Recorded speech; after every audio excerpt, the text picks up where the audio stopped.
Hello everyone, I am Sonu Shankar from Shorthand Shankar. I am going to give you a dictation from Kailash Chandra, volume 21, transcription number 444 at the speed of 80 to 90 word per minute approximately.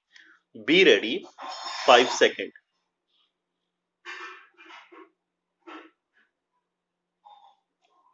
Start. At the very outset, I would like to mention that the idea of introducing a compulsory savings scheme is not a new one and has been under consideration for the past several years.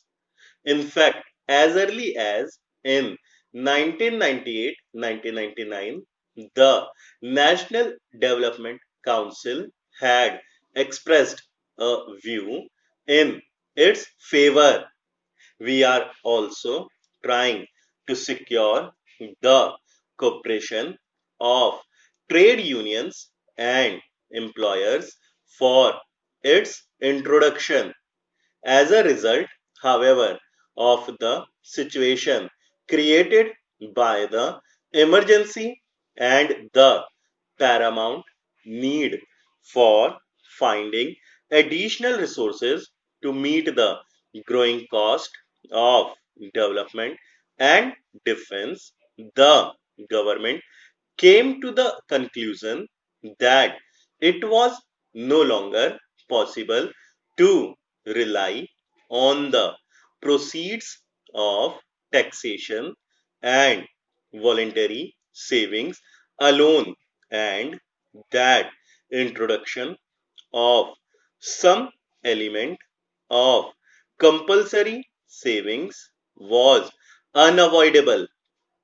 The bill before the House is a comprehensive measure and seek to cover all the major sections of the community who can be expected to have some margin for savings, however small that might be.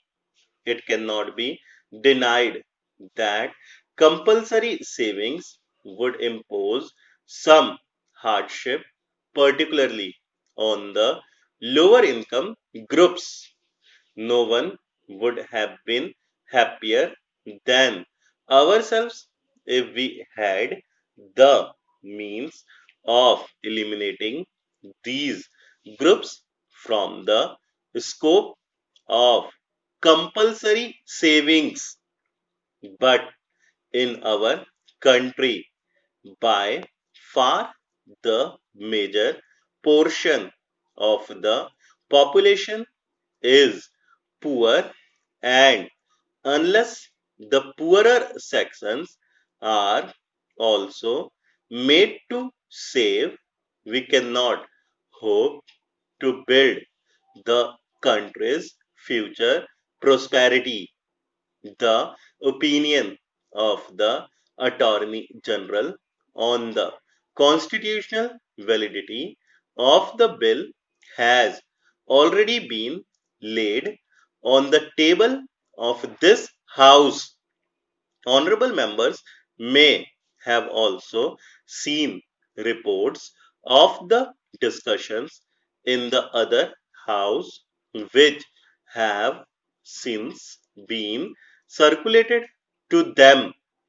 I have nothing much to add to these issues except to confirm that, in our view, Parliament is fully competent to legislate on a measure of this type, and that the restrictions which this bill seeks to impose are reasonable restrictions and are in the interests of the general public within the meaning of Article 19(5) of the Constitution.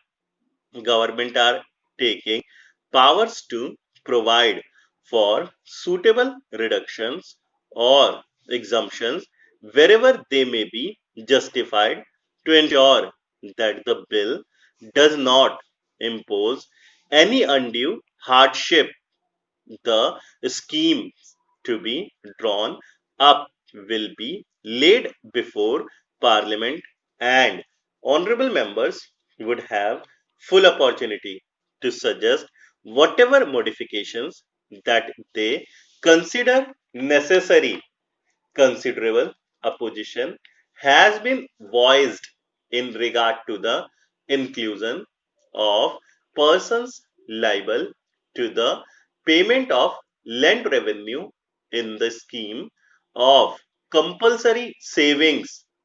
It has also been suggested that if it is not possible to exclude this category together, a higher exemption limit may be fixed for them. We have very carefully considered these suggestions. May I inform the House that before the bill was drafted, there were detailed discussions with the chief ministers and finance ministers of the states, and the in conclusions reached were that in a comprehensive legislation of this type, it would not be appropriate to exclude the rural sector, which has also had its fair share of rising incomes and growth in agriculture, production, and economy. A very large proportion of investments made by government has been on multi-purpose river valley projects for providing irrigation and electricity facilities. The main benefit from these projects cannot be assumed to have accrued to the agricultural classes. On the other hand, land revenue rates have not increased in the same proportion as the other forms of taxation. It should also be borne in mind that on an average, the land revenue liability is less than 2% of the total agricultural income, and as such, compulsory deposits at about 50% of the land revenue payable at the rates in force in 1999 2000 cannot be construed as onerous. Although for administrative convenience, the bill provides for the maximum rate of compulsory deposit at 50% of the current land revenue liability. The scheme shall be so devised as to ensure that the deposit does not exceed on the whole 50% of the land revenue payable according to the 1999 2000 rates. This is intended to reduce the extra burden on the landholders in the states where the land revenue rates have been increased in recent years.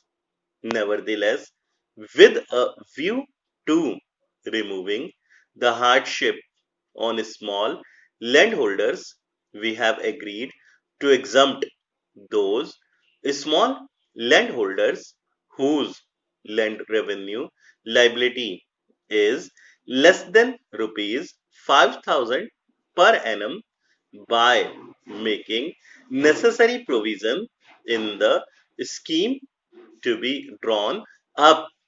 As a result of this exemption, almost half the total land revenue pairs would be excluded from the scope of compulsory savings. I might add that some of the less developed states whose need for resources is very much more were urging for a lower exemption limit. We have not found it possible to agree to any decrease in the exemption limit. So, in the circumstances, this bill deserves the approval of the House stub.